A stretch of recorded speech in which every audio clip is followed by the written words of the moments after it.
അതുപോലെ ഇപ്പൊ നമ്മൾ ഒത്തിരി എക്സാമ്പിൾസ് കേട്ടിട്ടുണ്ടല്ലോ, അതായത് ഈ സ്റ്റോക്ക് ഓപ്ഷൻസ് കാരണം ഇപ്പൊ ഇൻഫോസിസിന്റെ അങ്ങനെ പല ആൾക്കാരും എംപ്ലോയീസ് ഭയങ്കര റിച്ച് ആയതും വെൽത്ത് ക്രിയേറ്റ് ചെയ്തതും ഒക്കെ, ഇത് ശരിക്കും ഉള്ളത് തന്നെയാണോ? ഉള്ളതാണ് സർ.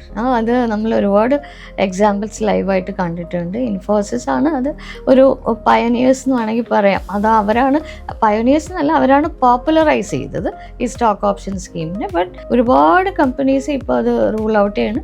ഈവൻ കേരളത്തിലെ പോലും കമ്പനീസ് ഇത് റോൾ ഔട്ട് ചെയ്ത് എംപ്ലോയീസിന് നന്നായിട്ട് ബെനിഫിറ്റ് കിട്ടിയിട്ടുണ്ട്. ഇത് കൊടുത്തതിന് ശേഷം ആ ഒരു എംപ്ലോയിയുടെ ആറ്റിറ്റ്യൂഡിൽ അല്ലെങ്കിൽ ആ ഒരു വർക്ക് എത്തിക്സിലൊക്കെ പ്രൊഡക്ടിവിറ്റിയിലൊക്കെ എന്തെങ്കിലും എല്ലാത്തിലും നല്ല ചേഞ്ചസ് ഉണ്ടാവും. കാരണം എന്ന് വെച്ചാൽ അവരും ഒരു കോ ഓണർഷിപ്പ് ഒരു ഫീലിംഗ് വരും. പിന്നെ ബിസിനസ് ഡ്രൈവ് ചെയ്യണം. കാരണം ഇതിൽ ഇപ്പോൾ നമ്മൾ വേരിയബിൾ ഓപ്ഷൻസ് ഒക്കെ ടോട്ടൽ ഓപ്ഷൻസിൽ ഒരു 60% വന്നിട്ട് വേരിയബിൾ ഓപ്ഷൻസ് ആയിട്ട് കീപ്പ് ചെയ്യുകയാണെങ്കിൽ അത് അവർക്ക് അതിൻ്റെ എൻടൈറ്റിൽമെൻറ്റ് കിട്ടണമെന്നുണ്ടെങ്കിൽ they have to actually achieve the mile stones.